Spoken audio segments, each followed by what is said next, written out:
Avalanche breakdown is caused by impact ionization of electron-hole pairs. While very little current flows under reverse bias conditions, some current does flow. The electric field in the depletion region of a diode can be very high. Electrons or holes that enter the depletion region undergo a tremendous acceleration. As these accelerated carriers collide with the atoms, they can knock electrons from their bonds, creating additional electron-hole pairs and thus additional current. As these secondary carriers are swept into the depletion region, they too are accelerated and the process repeats itself. Avalanche breakdown occurs in lightly doped p-n junctions where the depletion regions is comparatively long. The doping density controls the breakdown voltage. The temperature coefficient of the avalanche mechanism is positive. As the temperature increases, the reverse breakdown voltage also goes up. The magnitude of the temperature's coefficient also increases with increasing breakdown voltage. Typical avalanche diodes look like this.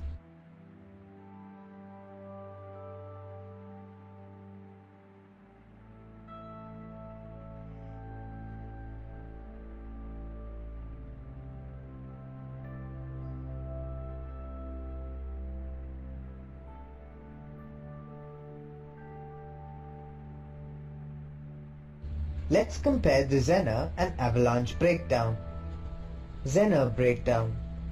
In Zener breakdown, the electrostatic attraction between the negative electrons and a large positive voltage is so great that it pulls the electrons out of their covalent bonds and away from their parent atoms.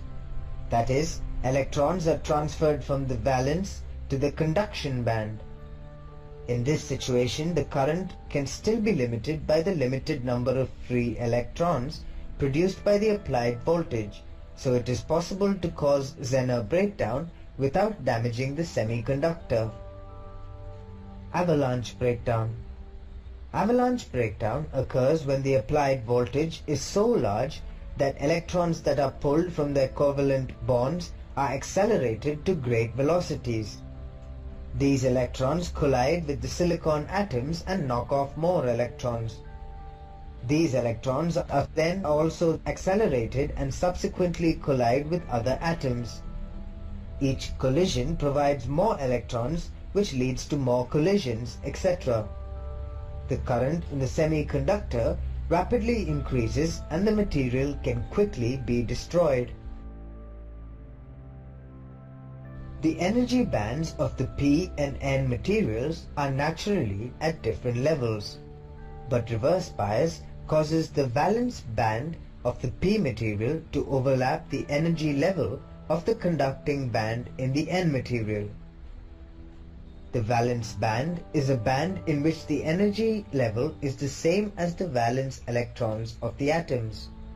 Since the electrons in these levels are attached to the atoms, the electrons are not free to move around as are in the conduction band electrons. With the proper amount of energy added, however, the electrons in the valence band may be elevated to the conduction band energy level. To do this, the electrons must cross a gap that exists between the valence band energy level and the conduction band energy level. This gap is known as the forbidden energy band or forbidden gap. The energy difference across this gap determines whether a solid material will act as a conductor, a semiconductor, or an insulator. A conductor is a material in which the forbidden gap is so narrow that it can be considered non-existent.